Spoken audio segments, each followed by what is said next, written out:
Curtis. Good to see you, man. So obviously, it's kind of a younger team in spot, specifically the backcourt. You've got a few years of college basketball under your belt. How have you maybe taken on a leadership role, either just kind of with your game or potentially vocally as well?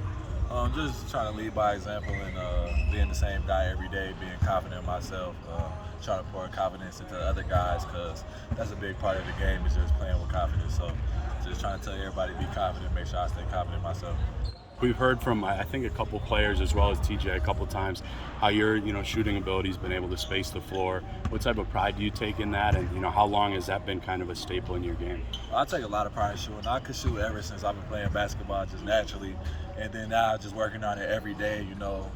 Early and late, working on my shot, making sure that stays solid because that's a big part of my game, and we need that.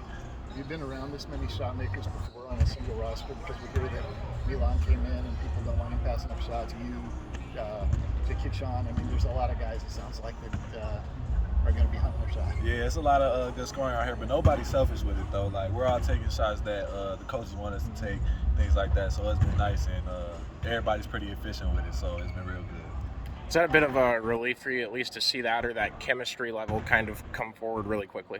Yeah, it's a relief because, you never know with a new team how things are going to go, but everything's been going real well here, and the chemistry is real good as well because off the court, we're always doing things together as a team, so I think that helps as well. How much can a trip like this help deepen that chemistry both on and off the floor? I think this trip will help a lot.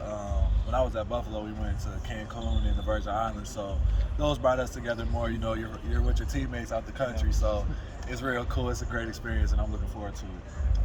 You mentioned your time at Buffalo. Obviously, you took a big step forward from freshman year, sophomore year at Buffalo. Now you're going into the Big 12, the toughest basketball conference in the country. What's that been like just to practice or getting a different feel for Big 12 athletes every day? It was definitely an adjustment at first, but over time, just getting used to it. Like I said, being confident in myself, I think that's a big part in the transition. So just working on my game every day and then just staying confident, I think it will help me a lot.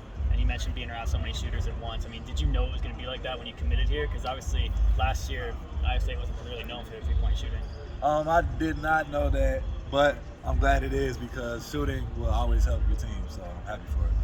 Have there been any players, either some of the young guys or obviously it's a new team to you, that have, maybe specifically stood out or kind of grown and impressed a little bit more than you expected in your time so far? Yeah, I think everybody's a great player, but one that stuck out to me that I didn't really know too much about before I got here is Haas.